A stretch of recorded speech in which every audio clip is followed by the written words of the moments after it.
രാവിലെ എണീറ്റ് തന്നെ ഇങ്ങനെ കിടന്ന് ചുഴിയല്ലേ. ഓക്കെ, തുടങ്ങാൻ റെഡി. 1 2 സ്റ്റാർട്ട്. ഹലോ, അസ്സലാമു അലൈക്കും, welcome to our new vlog.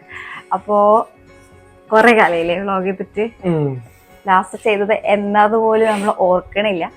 അപ്പോൾ നമ്മൾ ഇനിയും വ്ളോഗ് ചെയ്യാൻ പറ്റട്ടെ എന്ന് വിചാരിക്കണം. എന്ന് പറയണ മാതിരി തിരക്കാണ്, വേറൊന്നുമല്ല.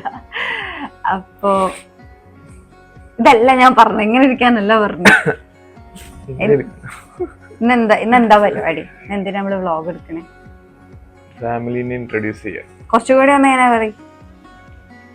ഫാമിലിനെ ഇൻട്രൊഡ്യൂസ് ചെയ്യാം.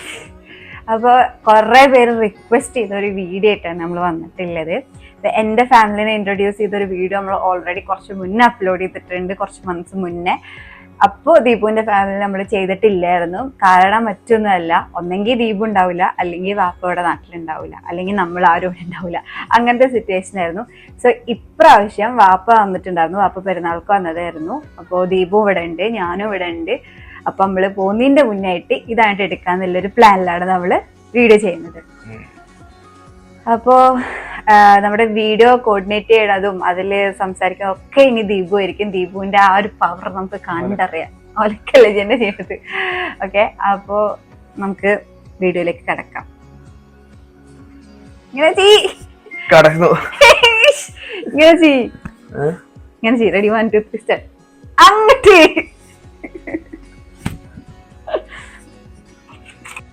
അപ്പൊ ഗൈസ്, ഒരു കാര്യം പറയാൻ മറന്നുപോയി. നമ്മൾ എവിടെ ഇല്ലതെന്ന് പറയാൻ മറന്നുപോയി. നമ്മളില്ലത് എവിടെയാണ്?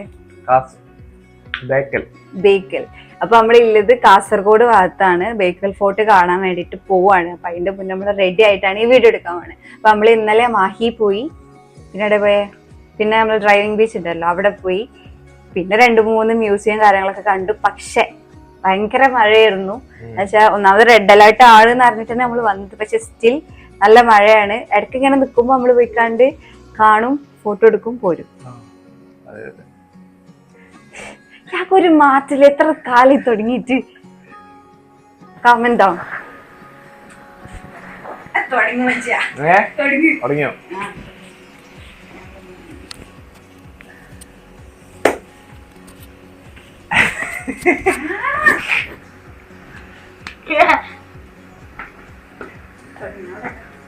അപ്പൊ ഞങ്ങളെ ഫാമിലിയിൽ ഞങ്ങള് 4 മക്കളാണ്. ഞാനാണ് മൂത്തത്, പിന്നെ ലുലു, പിന്നെ പാരന്റ്സും ആണ് ഉള്ളത്. ഞങ്ങളാണ് 4 മക്കള്. മൂത്തത് ഞാന്, രണ്ടാമത്തത്, മൂന്നാമത്തത്, നാലാമത്തത്. അപ്പൊ നമുക്ക് ഒന്നാമത്തെ ആളെ പേരും കാര്യങ്ങളും ബാക്കി കാര്യങ്ങളൊക്കെ ചോദിച്ചു നോക്കാം. ഒന്നാമത്തെ ഞാനല്ലേ?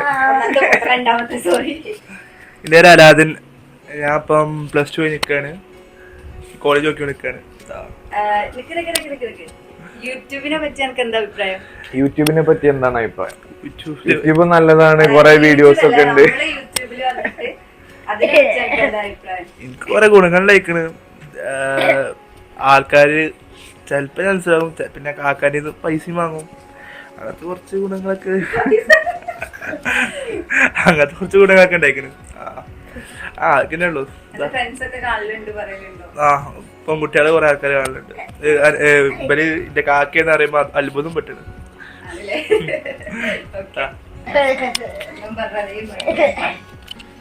ഹലോ, എൻ്റെ പേര് ആഹിൽ. ഞാൻ 9th പഠിക്കുന്നു.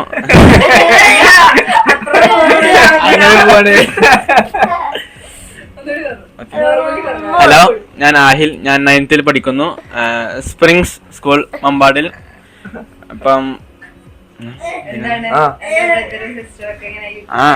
യൂട്യൂബിലായിട്ട് എനിക്കും അതേപോലെ ഗുണങ്ങളെ ഉണ്ടായിട്ടുള്ളൂ. എൻ്റെ ക്ലാസ്സിലെ ഫ്രണ്ട്സും എല്ലാവരും കാണലുണ്ട്, അവരോട് പറയലുണ്ട്. ഇവരെ പറ്റി വീഡിയോസൊക്കെ അടിപൊളിയാണൊക്കെ പറയലുണ്ട്.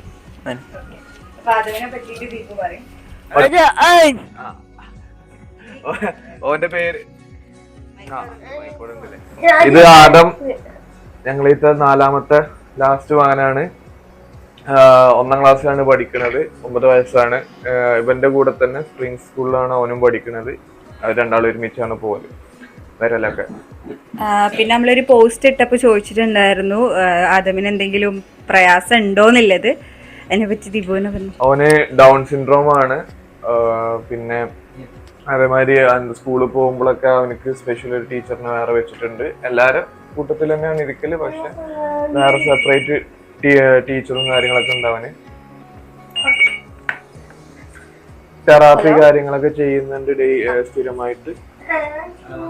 വെള്ളമുണ്ട്, കുഴപ്പമില്ല. ഞാൻ പറയാട്ടോ ഒരു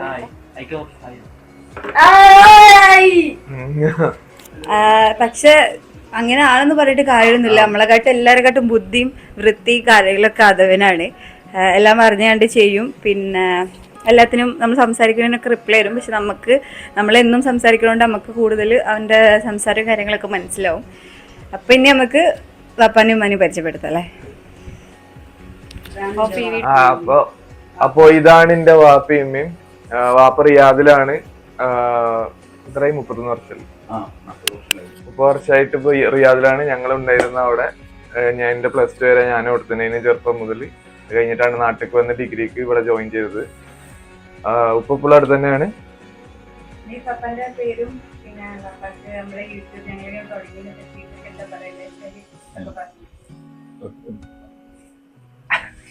ഞാന് നാസർ കാരകുന്ന്. കഴിഞ്ഞ 30 വർഷമായിട്ട് സൗദിയിൽ റിയാദിലാണ്. റിയാദിലും കുറച്ചു കാലം അതിനിടയ്ക്ക് ജിദ്ദയിലുണ്ടായിരുന്നു. ഇപ്പോൾ കൊണ്ട് റിയാദ് തന്നെയാണ്. അവിടെ എൽസേഫ് എഞ്ചിനീയറിംഗ് എന്ന കമ്പനിയിലാണ് വർക്ക് ചെയ്യുന്നത്.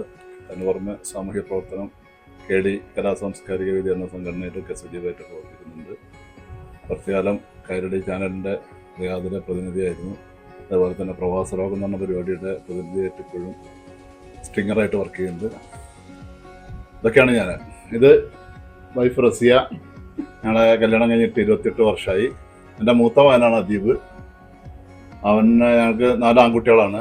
ഇപ്പോൾ 5ാമതായിട്ടൊരു പെൺകുട്ടി വന്നതാണ് ഷബ്നം. പെൺകുട്ടികളില്ലാത്ത ഞങ്ങളെ വീട്ടിലേക്ക് കടന്നു വന്നാണ് അവള് കടന്നു വന്നപ്പോൾ ഞങ്ങളെ മൊത്തത്തിലെ കുടുംബത്തിൻ്റെ സെറ്റപ്പ് തന്നെ മാറി തോന്നുന്നുണ്ട്. കാരണം പിന്നെ പല സ്ഥലത്തും ചെല്ലുമ്പോൾ ഷബ്നത്തിൻ്റെയും അദീബിൻ്റെയും ബാപ്പയുടെ എന്ന രീതിയിലാണ് ഇപ്പം അറിയപ്പെടുന്നത്. അത് വലിയൊരു ഭാഗ്യമായിട്ട് കരുതുന്നു. അവരുടെ പിന്നെ യൂട്യൂബ് ചാനലും റീൽസും ഒക്കെ കാണാറുണ്ട്. വളരെ നല്ല രീതിയിൽ അവർ പെർഫോം ചെയ്യുന്നുണ്ടെന്നാണ് ഒരു പിതാവ് എന്നുള്ള എനിക്ക് അഭിമാനത്തോടെ പറയാൻ ഉള്ളത്. എന്താ ശേഖം എന്താ പറയുന്നത്?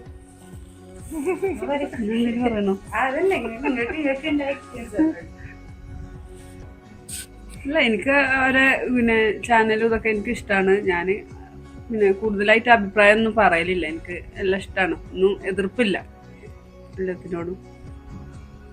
കല്യാണത്തെ പറ്റി പറയണോ?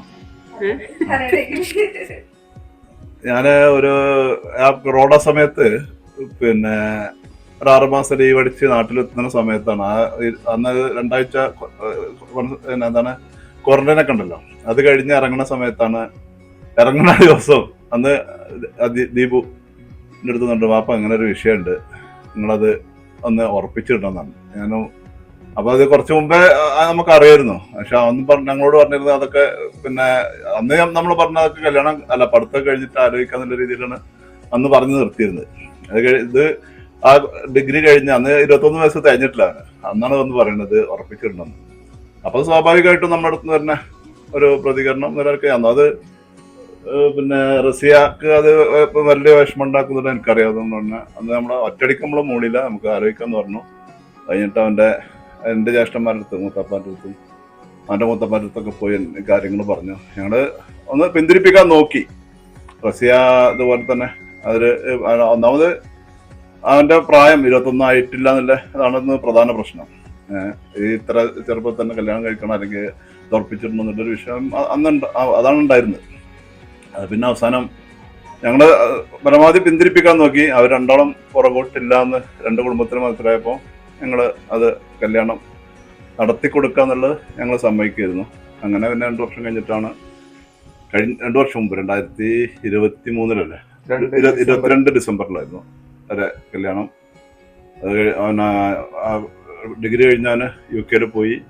അവിടുന്ന് അവധിക്ക് വന്നിട്ടാണ് കല്യാണം നടത്തിയത്. അതിനുശേഷം അവളും പോയി. അതിനുശേഷമാണ് ഈ യൂട്യൂബും കാര്യങ്ങളൊക്കെ സജീവമായത്. കല്യാണത്തിൽ അവരുടെ ഒരു വീഡിയോ വൈറലായതിൻ്റെ ആണ് പ്രധാന കാരണം എന്നാണ് എനിക്ക് തോന്നുന്നത് അല്ലേ? അതെ. അപ്പോൾ ഏതായാലും ഇപ്പൊ ഹാപ്പിയാണ്, കുടുംബമൊക്കെ ഹാപ്പി ആയി പോകുന്നു. അവനിപ്പോ ഇതാണ് ഞങ്ങളുടെ ഫുൾ ഫാമിലി. ഇൻട്രൊഡക്ഷൻ ഒക്കെ നിങ്ങൾ കണ്ടു കാണുമെന്ന് വിചാരിക്കണേ. നീ അപ്പൊ നമ്മൾ ഏതായാലും ഈ വീഡിയോ ഇവിടെ വൈൻഡപ്പ് ചെയ്യാണ്. നമ്മളിപ്പോ ഒരു ട്രിപ്പിലാണ് ഉള്ളത്. അപ്പോൾ നമ്മള് ബാക്കി സ്ഥലങ്ങളും കാര്യങ്ങളൊക്കെ കാണാൻ വേണ്ടി പോവാണ്. അപ്പൊ പുതിയൊരു വ്ലോഗായിട്ട് ഞങ്ങൾ വീണ്ടും വരുന്നതായിരിക്കും. അതുവരെ അസ്സലാമു അലൈക്കും. ബൈ. ബൈ.